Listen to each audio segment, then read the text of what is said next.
तो नमस्कार दोस्तों, एक बार फिर से स्वागत है आपका मेरे YouTube channel SM education point पर। वीडियो शुरू करने से पहले अभी तक आपने मेरा चैनल सब्सक्राइब नहीं किया है तो तुरंत सब्सक्राइब कीजिए ताकि आपकी परीक्षा की दृष्टि से जो भी महत्वपूर्ण प्रश्न उत्तर है वो आप तक तुरंत पहुंचे। तो चलो शुरू करते हैं हम आज का अपना वीडियो।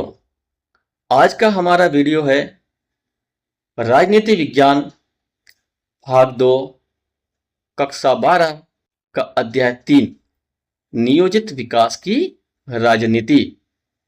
इस वीडियो में हम कुछ ऐसे महत्वपूर्ण अति लघुतरात्मक एवं निबंधात्मक प्रश्नों को हल करेंगे जो कई बार बोर्ड परीक्षा के अंदर पूछे जाते हैं।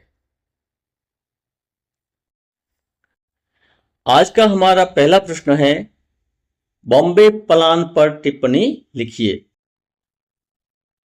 तो इस प्रश्न का जो उत्तर है कि बॉम्बे प्लान 1944 में भारत के प्रमुख उद्योगपतियों द्वारा प्रस्तुत आर्थिक विकास की योजना थी। इसे जे.आर.डी. टाटा, जी.डी. बिड़ला, पुरुषोत्तम दास ठाकुरदास आदि ने तैयार किया। इसका उद्देश्य 15 वर्षों में देश का औद्योगिक एवं आर्थिक विकास करना था। इसमें राज्य की सक्रिय भूमिका, भारी उद्योगों के विकास तथा आधारभूत सुविधाओं पर विशेष बल दिया गया। अगला प्रश्न है, नियोजन से क्या अभिप्राय है? तो इस प्रश्न का उत्तर है दोस्तों, नियोजन वह प्रक्रिया है जिसके अंतर्गत देश के उपलब्ध संसाधनों का उचित उपयोग करके निर्धारित समय में आर्थिक एवं सामाजिक विकास के लक्ष्य को प्राप्त किया जाता है। भारत में नियोजन पंचवर्षीय योजनाओं के माध्यम से किया गया और पंचवर्षीय योजनाओं के बारे में आप जानते होंगे कि किस प्रकार से देश के विकास के लिए पंचवर्षीय योजनाओं की शुरुआत की गई थी।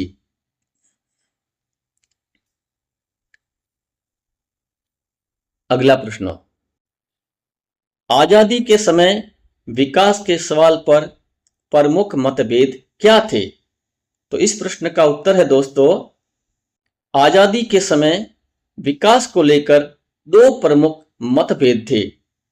पहला है राज्य की प्रमुख भूमिका के साथ समाजवादी मॉडल अपनाने का पक्ष।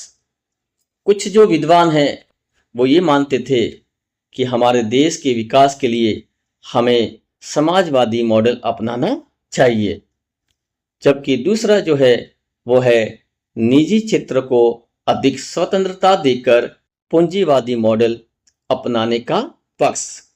अर्थात हमारे देश को पूंजीवादी मॉडल को अपनाते हुए विकास के रास्ते पर आगे बढ़ना चाहिए। और अंततः भारत ने मिश्रित अर्थव्यवस्था का मार्ग अपनाया, यानी कि न तो हमारे देश ने समाजवादी मॉडल अपनाया और न ही पूंजीवादी मॉडल, बल्कि इन दोनों मॉडल को मिलाकर एक नई व्यवस्था अपनाई जिसे कहा गया मिश्रित अर्थव्यवस्था। अगला प्रश्न, दक्षिण पंथ से क्या अभिप्राय है? तो इस प्रश्न का उत्तर है, दक्षिण पंथ ऐसी राजनीतिक एवं आर्थिक विचारधारा है जो निजी संपत्ति, निजी उद्यम, मुक्त बाजार तथा सरकार के सीमित हस्तक्षेप का समर्थन करती है। अर्थात ये जो विचारधारा है वो पूंजीवादी विचारधारा पर आधारित है। अगला प्रश्न, वामपंथ से क्या अभिप्राय है? तो इस प्रश्न का जो सही उत्तर है वो ये है, वामपंथ ऐसी विचारधारा है जो सामाजिक समानता, सरकारी नियंत्रण, सार्वजनिक क्षेत्र तथा संसाधनों के समान वितरण पर बल देती है अर्थात ये विचारधारा समाजवादी मॉडल पर आधारित है। अगला प्रश्न, भारत में नियोजन की आवश्यकता पर प्रकाश डालिए। तो इस प्रश्न का उत्तर इस प्रकार से होगा कि भारत में नियोजन की आवश्यकता है वो निम्नलिखित कारणों से है। पहला कारण, आर्थिक विकास को गति देने के लिए। दूसरा है गरीबी एवं बेरोजगारी दूर करने के लिए। तीसरा है संसाधनों का उचित उपयोग करने के लिए। चौथा है क्षेत्रीय असमानताओं को कम करने के लिए। पांचवा है औद्योगिक एवं कृषि विकास को बढ़ावा देने के लिए। और छठा है आत्मनिर्भरता प्राप्त करने के लिए। अगला प्रश्न, प्रश्न संख्या 7, पंचवर्षीय योजनाओं के प्रमुख उद्देश्यों पर प्रकाश डालिए। तो इस प्रश्न का जो उत्तर होगा वो इस प्रकार से होगा। पंचवर्षीय योजनाओं के प्रमुख उद्देश्य निम्नलिखित है। पहला है आर्थिक विकास। दूसरा है आत्मनिर्भरता। तीसरा है गरीबी उन्मूलन। चौथा है रोजगार के अवसर बढ़ाना। पांचवा है सामाजिक न्याय एवं समानता। छठा है कृषि और उद्योग का संतुलित विकास। और सातवां है क्षेत्रीय असमानताओं को कम करना। ये कुछ प्रमुख उद्देश्य है जो कि पंचवर्षीय योजनाओं के माध्यम से इनको पूरा करने का प्रयास किया गया।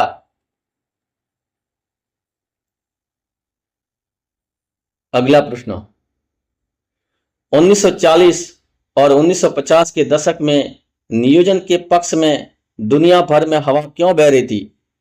जी हाँ दोस्तों, 1940 और 1950 के दशक में दुनिया भर के देशों के अंदर नियोजन के पक्ष में तरह तरह के तर्क दिए जा रहे थे। उन लोगों का मानना था कि भाई किसी भी देश का जो विकास है वो नियोजन के द्वारा ही किया जा सकता है।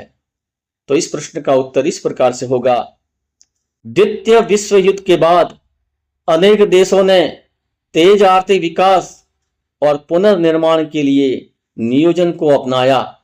सोवियत संघ की योजनाओं की सफलता तथा विकासशील देशों में गरीबी और बेरोजगारी जैसी समस्याओं के समाधान के लिए भी नियोजन को प्रभावी माना गया। इसी कारण उस समय विश्व भर में नियोजन के पक्ष में वातावरण बना।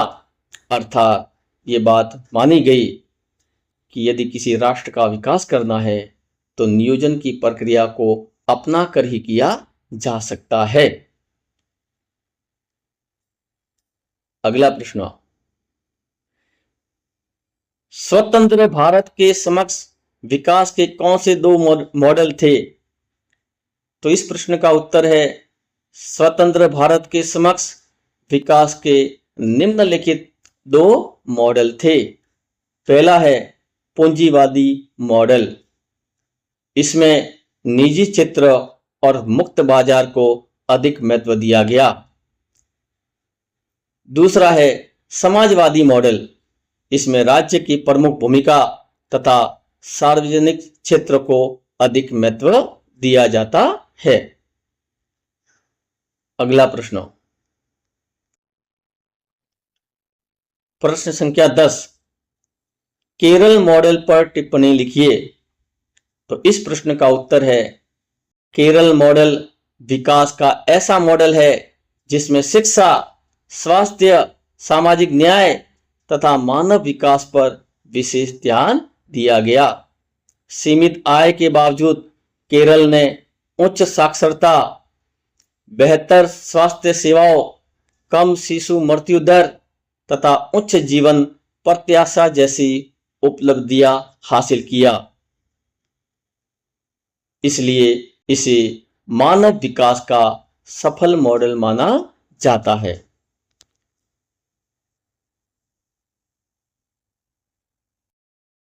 तो इसी के साथ आज का हमारा ये जो वीडियो है वो समाप्त होता है।